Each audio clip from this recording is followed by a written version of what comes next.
தனியாக ஒரு ட்ராக்கை போட்டு அவருக்குன்னு ஒரு இடம் பதிச்சு அவருன்னு ஒரு தனி முத்திரை வச்சுருக்கார். அவரை பிடிச்சி ஐயா வாங்கன்னு சொல்கிறதுக்கு பெரிய விஷயம். வந்து நமக்காக டைமை கொடுத்து நமக்காக ஓய்வு அந்த இதெல்லாம் எடுத்து ரெஸ்ட்லாம் எடுத்துகிட்டு நமக்காக வந்திருக்கார். அவர் வந்து ஒரு பொக்கிஷம். ஏன்னா கொஞ்சம் ரேஞ்சுக்கு போயிட்டாவே நான்லாம் அங்கே வர வேண்டிய அவசியம் இல்லையே, அந்த இடம் வந்துடும். ஆனால் அதில் எந்த இடத்துலையும் ஐயா வந்து சங்கடமே பட மாட்டேங்கிறார். பா ரமேஷ் பேசு. நானே இப்போ வரும்போது சொன்னேன், ஐயா உங்களெல்லாம் டிஸ்டர்ப் பண்ணால் சிலர் சங்கடப்படுவாங்க, ஃப்ரீயாக இருக்கும்போது ஃபோன் பண்ணி பேசு, கலந்துக்கலாம். அவருடைய அந்த பக்குவம் இருக்கு இல்லைங்களா, அதுக்கே நான் தலை சாட்சி வணங்கி அவரை நான் வரவேற்கிறேன். ஏன்னா அந்த பக்குவம் கிடைக்குது இல்லை. ரமேஷ் சார் வந்து நம்ம அழைச்சதம் பேரில் நம்ம இன்றைக்கி வந்து பேசுகிறோம். ரமேஷ் சாருக்கும் வாழப்பாடி கருத்தவங்க குழுவுக்கும் என் மனமார்ந்த நன்றிகள். ராஜயோகம் ஜாதகத்தில் முதல்ல ராஜயோகம் இருக்கணும். அப்படி ஜாதகத்தில் யார் யாருக்கு ராஜயோகம் இருக்கணும்னா, உங்கள் லக்னம் 12 மேஷம் முதல் மீனம் வரை 12 லக்கணங்கள். 12 லக்கணமும் 12 லக்கணமும் லக்னாதிபதி ஆட்சி பெற்றிருக்க வேண்டும். முதலாக ஃபஸ்ட்டு கட்டம் முதலாக லக்னாதிபதி ஆட்சி பெற்றிருந்தால் அவங்க இறுதி வரைக்கும் அந்த வாழ்க்கையை அனுபவித்து வாழ்க்கையில் மேன்மைக்கு வரலாம். எந்த கஷ்டமும் இருந்தாலும் அதை ஜெயிச்சு முன்னுக்கு வரக்கூடிய அதிகாரம் அவங்ககிட்ட உண்டுது. அதுக்கு லக்னாதிபதி ஆட்சி பெற்றிருக்க வேண்டும். அடிப்படை முதல் படியே இதுதான். அதுக்கப்புறம் லக்னத்துக்கு 1 லக்னம் 1 4 7 10 இந்த கேந்திரத்தில் இருக்கிற 4 7 10க்கு அதிபதி, கேந்திரத்தில் இருக்கிறவங்க 4ஆம் அதிபதி ஆட்சி பெற்றிருக்கணும், 7 குடையவர் ஆட்சி பெற்றிருக்கணும், 10 குடையவர் ஆட்சி பெற்றிருக்கணும். இப்படி 4 கேந்திரத்திலும் உடையவர்கள் ஆட்சி பெற்றிருக்கணும். அல்லது லக்னாதிபதியுடன் கூடியிருக்க வேண்டும். அப்படி கூடியிருந்து குருவால் பார்க்கப்பட்டிருக்க வேண்டும். அப்படி இருந்தால் அது ராஜயோகம். நல்லா புரிஞ்சுங்க.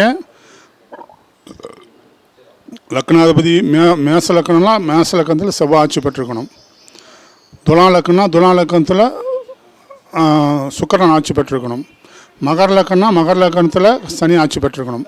அந்த மாதிரி லக்னாதிபதி ஆட்சி பெற்றிருந்தால் என்றைக்குமே கெடுதல் ஆகாது, வாழ்க்கையில் உயர்வு வரும். ஆனால் கிரக பலனுக்கு ஏற்ப உயர்வு வரும்.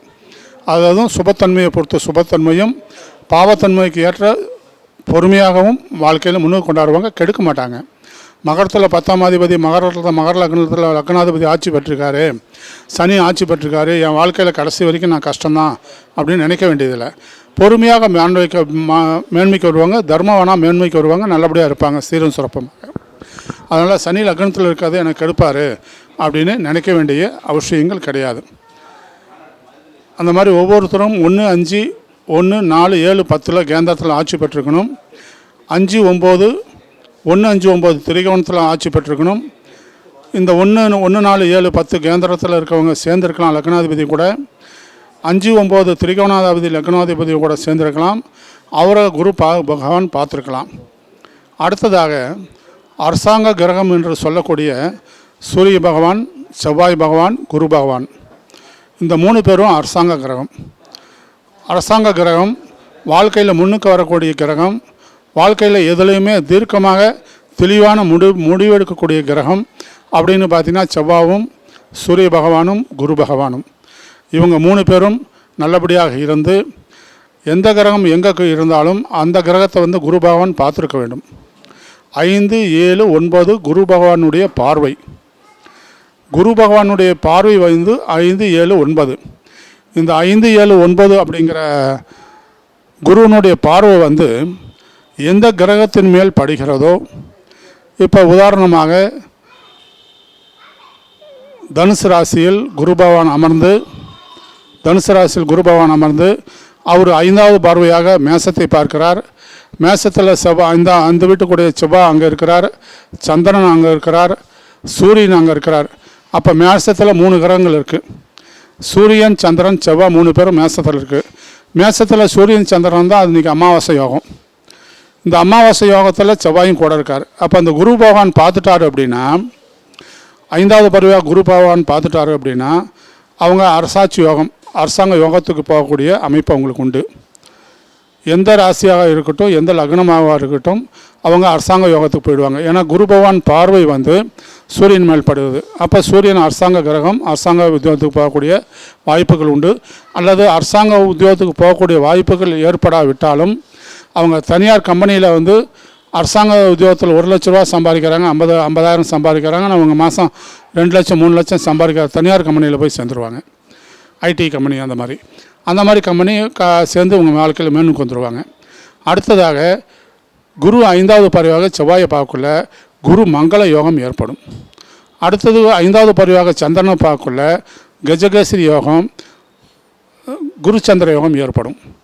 அடுத்தது சூரியனை பார்க்கக்குள்ள சூரியன் அரசாங்க யோகம் இருக்கால அரசாங்க யோகமும் அந்த ஊரில் ஒரு பேர் மேசத்தில் இருக்கிறனால, மேசம் தலைமை அப்படிங்கிறனால அந்த ஊருக்கு ராஜாவாக, அதாவது எந்த ஒரு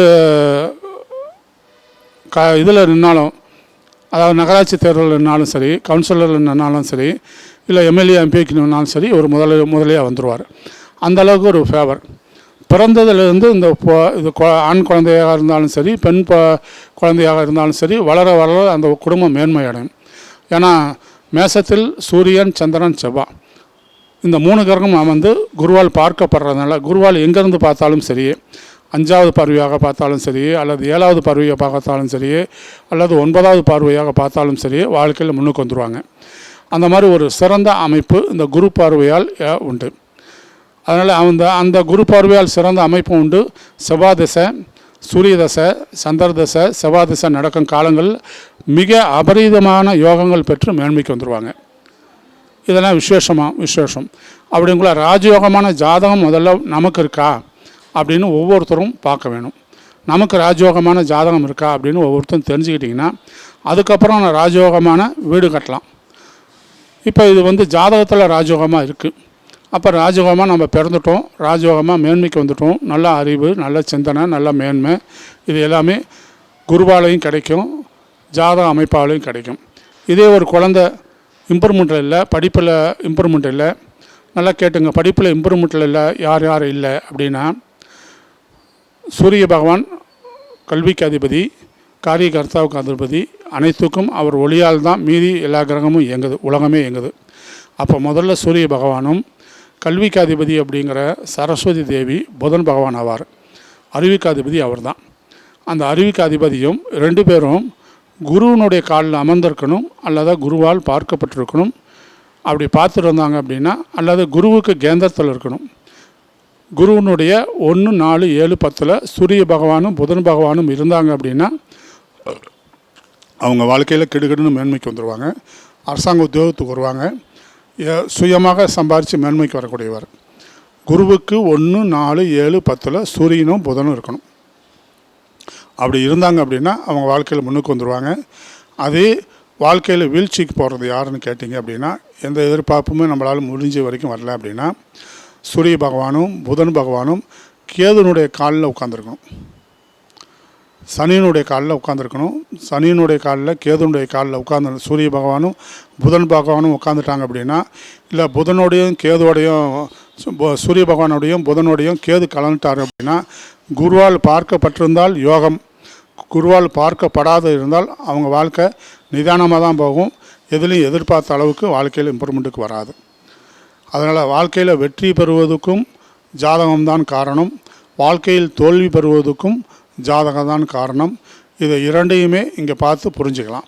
அந்த அளவுக்கு இங்கே ஒரு சில விஷயங்கள்லாம் ஜாதகத்தில் அடிப்படையில் இருக்குது. ஜாதகத்தை பரிபூர்ணமாக தெரிஞ்சுக்கிட்டோமா நம்ம வாழ்க்கையில் மேன்மைக்கு வரலாமா, சமமாக இருக்கலாமா, அல்லது தாழ்வுக்கு போகலாமா அப்படிங்கிற இந்த முக்கூட்டு விஷயத்தையும் புரிஞ்சுக்கலாம். உயர்வு, சமம், தாழ்வு, இந்த 3 கணக்கில் எந்த கணக்கில் நம்ம இருக்கிறோம் அப்படின்னு தெரிஞ்சுக்கிட்டோமா வாழ்க்கையை அதுக்கு தகுந்த மாதிரி நம்ம கடந்து செல்ல, அடுத்தபடி நம்ம மன நிறைவாக வாழ்கிறதுக்கு நமக்கு கொடுப்பனை இவ்வளோதான் அப்படின்னு தெரிஞ்சுக்கிட்டு அந்த கொடுப்பனுக்கு தகுந்த மாதிரி நம்ம வாழ்க்கையில் நிதானமாக போகிறதுக்கு ஜாதகம் அடிப்படையாக விளங்குது. அவ்வளோதாங்க சார். இந்த ஜாதக கணக்கு இங்கே முற்று பெற்றது. அடுத்தது வாஸ்து, ராஜயோக வாஸ்து. ஜாதகத்தில் இருந்தால் மட்டுமே ஒரு குடும்பத்தில் கணவன், மனைவி, குழந்தைங்கன்னு இருப்பாங்க, அப்பா அம்மாவும் இருப்பாங்க. இப்போ இந்த ஒரு அப்பா அம்மாவுக்கு ஜாதகம், கணவனுக்கு ஜாதகம், மனைவிக்கு ஜாதகம், குழந்தைங்க ஜாதகம்லாம் சேர்த்து 4 ஜாதகம், 5 ஜாதகம், 6 ஜாதகம், 7 ஜாதகம் வந்துடும். இதில் யாருக்காச்சும் ராஜயோகம் இருந்தால் அந்த அந்த ஒரு ராஜயோகத்து மூலிமா அவங்க வாழ்க்கையில் மேன்மைக்கு வந்துடலாம். மீதி பூராமே அந்த ஒரு ஜாதகம் எழுதிக்கிட்டு வந்துடும், அந்த மீதி எல்லாத்தையுமே. அந்த அளவுக்கு சிறப்பான ஜாதகம் தான் சிறப்பானது தான் ஜாதகம். இப்போ இந்த ஜாதகத்து மூலிமா இந்த இவ்வளோ இம்ப்ரூவ்மெண்ட்டுக்கு வந்த மாதிரி உங்களுக்கு வாஸ்துலையும் உண்டு. நீளத்தில் பாதி அகலம். 100 அடி நீளம் அப்படின்னா 50 அடி அகலம். 50 அடி நீளம் அப்படின்னா 25 அடி அகலம். நீளத்தில் பாதி ராஜயோகம். இதுதான் முதல் தரமான மனைகள். ஒருத்தர் மனை வாங்கணும் அப்படின்னா, அந்த மனையை தேர்வு பண்ணணும் அப்படின்னா, எந்த அமைப்பில் இருந்தால் மனை தேர்வு பண்ணால் ராஜயோகம் கிடைக்கும், எந்த அமைப்பில் இருந்தால் அவங்க மனை தேர்வு பண்ணால் இம்ப்ரூவ்மெண்ட்டுக்கு வருவாங்கங்கிறது முதல்ல தெரிஞ்சுக்கணும். ஒரு 500 போட்டு இடம் வாங்குகிறோம், ஒரு சதுரடி 1000 போடுறோம், 5000 போடுறோம். அப்போ ஒரு 500 போட்டு வாங்கினாலும் 5000 போட்டு வாங்கினாலும் அந்த மனையை தேர்வு செஞ்சு வாங்கிறது தான் முதல்ல யோகமானது.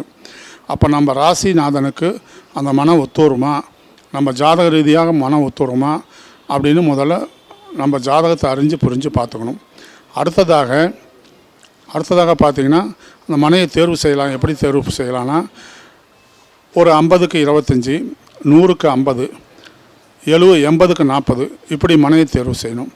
தேர்வு செஞ்சு அந்த மனையை வாங்கி அந்த மனையில் அதே மாதிரி 100க்கு 40க்கு 20, 60க்கு 30 அப்படின்னு அந்த வீட்டை அமைச்சு, அந்த வீட்டை அமைக்கிற நாளும் ராஜயோகமாக அமைச்சு, உச்சத்தில் வாசல் வச்சு, உச்சத்தில்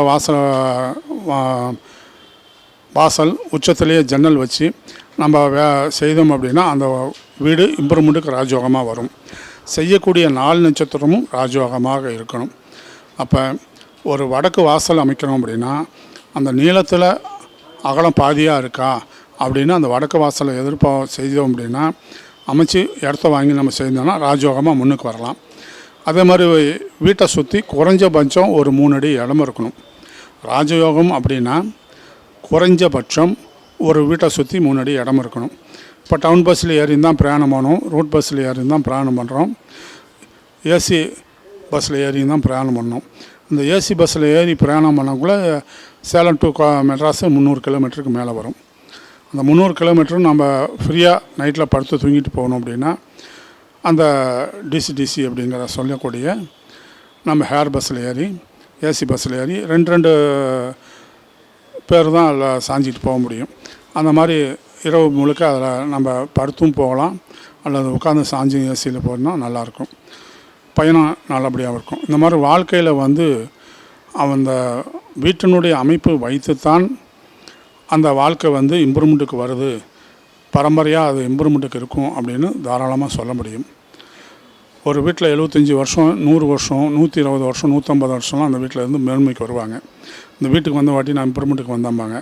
அதுக்கு காரணம் இந்த வீட்டில் 2-3 தலைமுறையாக நாங்கள் இருக்கிறோம்பாங்க, மேன்மைக்கு வந்தோம், இதெல்லாம் சொத்து வாங்கணும் அப்படிம்பாங்க.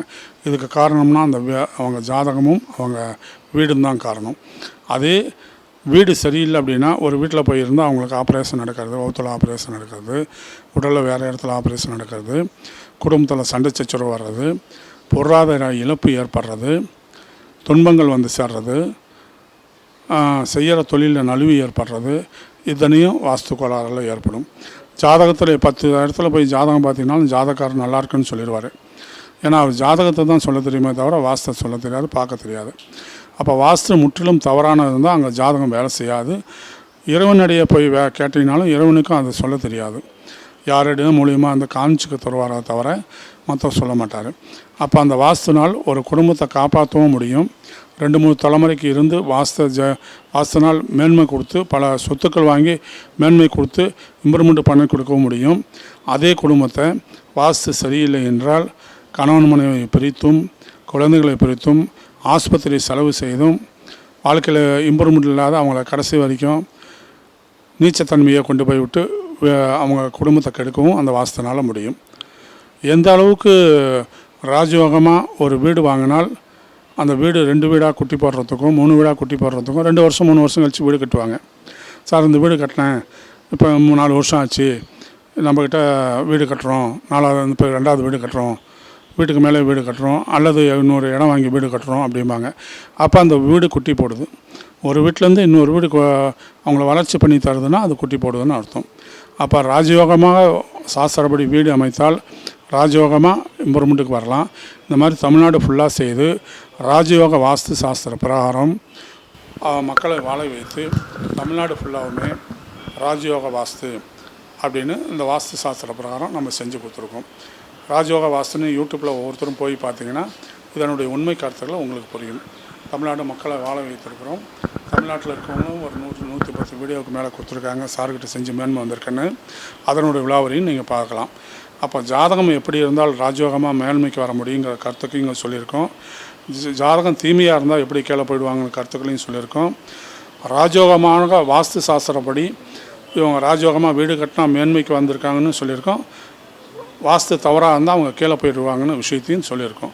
அப்போ அந்த 4 விஷயத்தையும் நாங்கள் ராஜயோக வாஸ்து அப்படின்னு யூடியூப்பில் போய் பார்த்தீங்கன்னா இப்போ நான் 10 நிமிஷம் பேசின வீடியோ விட தெளிவாகவும் விரிவாகவும் வைத்திருக்கிறோம். நீங்கள் ஒவ்வொருத்தரும் பார்த்து பயனடையலாம். வணக்கம்.